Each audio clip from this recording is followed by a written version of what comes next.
Vous avez vu dans les chapitres précédents comment les appareils reproducteurs masculins et féminins sont adaptés à fabriquer des gamètes. Ces gamètes sont destinés à se rencontrer afin de concevoir un nouvel individu. Il arrive parfois que l'on ne veuille pas concevoir de nouvel individu. Aussi, différentes méthodes de contraception ont été mises en place. Cette contraception a été légalisée en France en décembre 1967 grâce à l'action d'un parlementaire, M. Neuwirth. Nous allons tout d'abord voir les méthodes de contraception qui réalisent une barrière physique à la rencontre entre le spermatozoïde et l'ovule. Les spermatozoïdes, lors d'un rapport sexuel, sont déposés au niveau du col de l'utérus.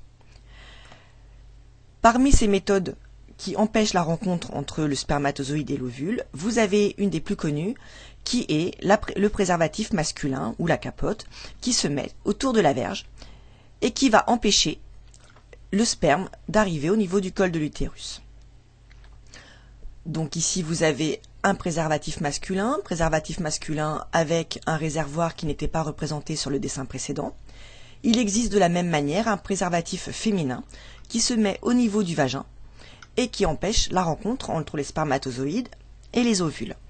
Les préservatifs masculins se mettent lors du rapport sexuel au moment du rapport sexuel, alors que les préservatifs féminins se mettent avant le rapport et se retirent jusqu'à 8 heures après le rapport.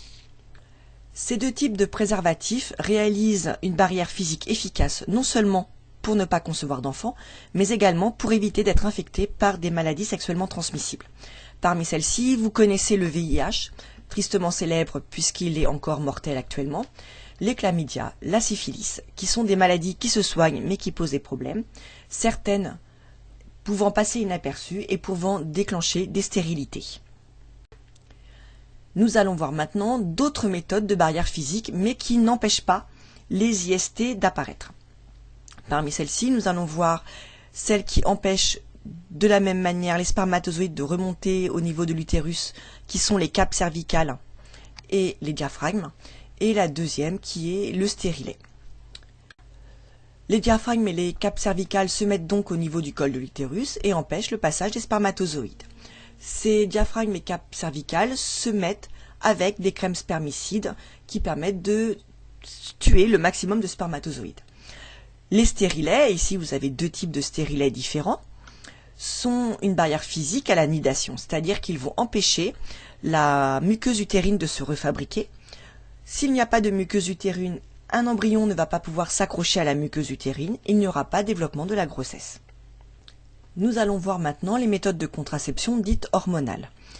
Toutes ces méthodes agissent selon le même principe en utilisant les connaissances sur les rétrocontrôles négatifs entre les hormones ovariennes et le complexe hypothalamo-hypophysaire.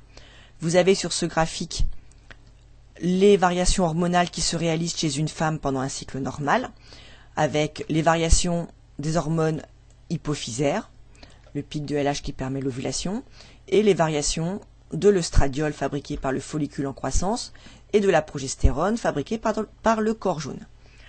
Lors d'une prise quotidienne de pilules, on va utiliser des hormones type œstradiol qui vont être prises en continu et en quantité minimale. Ces œstradiols vont réaliser un rétrocontrôle négatif. Il n'y aura donc plus de FSH ni de LH. S'il n'y a plus de FSH, par le rétrocontrôle négatif, le follicule ne va pas se développer, la quantité d'œstradiol ne va pas augmenter. Il n'y aura donc pas de fabrication de follicules, pas d'ovulation possible et donc pas de grossesse possible. Cette contraception hormonale peut se réaliser de différentes méthodes, soit par la mise d'un implant au niveau du bras entre les muscles qui va délivrer ces hormones petit à petit. Cet implant sera changé tous les 2 à 3 ans, soit par un patch qui se colle sur la peau qui va de la même manière délivrer des hormones, ce patch se changeant de manière mensuelle. De la même manière, l'anneau vaginal qui se met au niveau du col de l'utérus et qui va délivrer ces hormones petit à petit. Il faudra le retirer au bout de 3 semaines, attendre 1 semaine et en mettre un nouveau ensuite. Ici, on retrouve le stérilet qui peut être soit une barrière physique seule, soit une barrière physique plus délivrer des hormones qui sont situées ici. Et enfin, de manière plus connue, par la prise de pilules quotidiennes, donc qui seront soit prises sur 28 jours, soit sur 21 jours avec une pause d'1 semaine, et qui va permettre donc de délivrer des hormones petit à petit. À côté des méthodes de contraception, il existe des méthodes de contragestion. La contragestion, ce sont toutes les méthodes qui empêchent le développement d'une grossesse, donc c'est-à-dire après la formation de la cellule œuf, il n'y aura pas de développement de cet embryon. Une des méthodes de contragestion les plus connues est cette pilule qui se prend dans les 2 à 3 jours après le rapport non protégé et qui va empêcher le développement de l'embryon, en détruisant notamment la muqueuse utérine. Cette pilule est d'autant plus efficace qu'elle est prise tôt après le rapport non protégé. Autrement dit, la meilleure contraception, c'est celle que l'on choisit, c'est le slogan national. Vous avez ici le rappel de l'ensemble des méthodes de contraception dont je vous ai parlé. Je ne vous ai pas parlé de la stérilisation, qui est une méthode de contraception non réversible. Une fois qu'on est stérilisé par ligature des trompes, on ne peut plus avoir d'enfants. Les méthodes naturelles, dont je ne vous ai pas parlé car elles sont peu fiables, et les progestatifs injectables qui sont peu utilisés car ils ont des effets secondaires importants.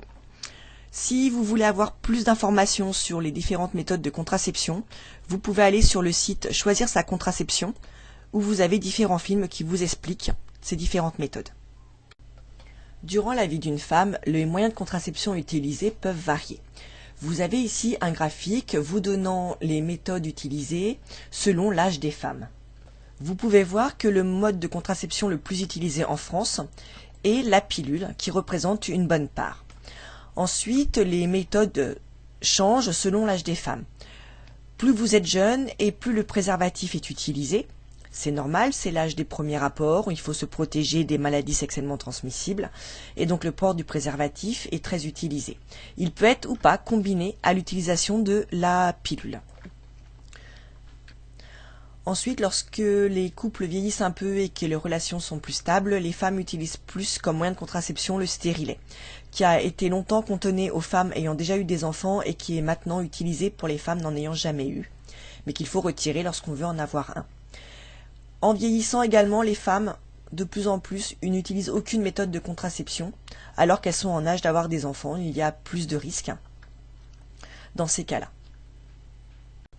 Je terminerai en insistant lourdement sur l'importance de la protection avec des préservatifs au début de votre vie amoureuse, afin d'éviter toute transmission de maladies sexuellement transmissibles, et également afin d'éviter d'avoir des enfants non désirés.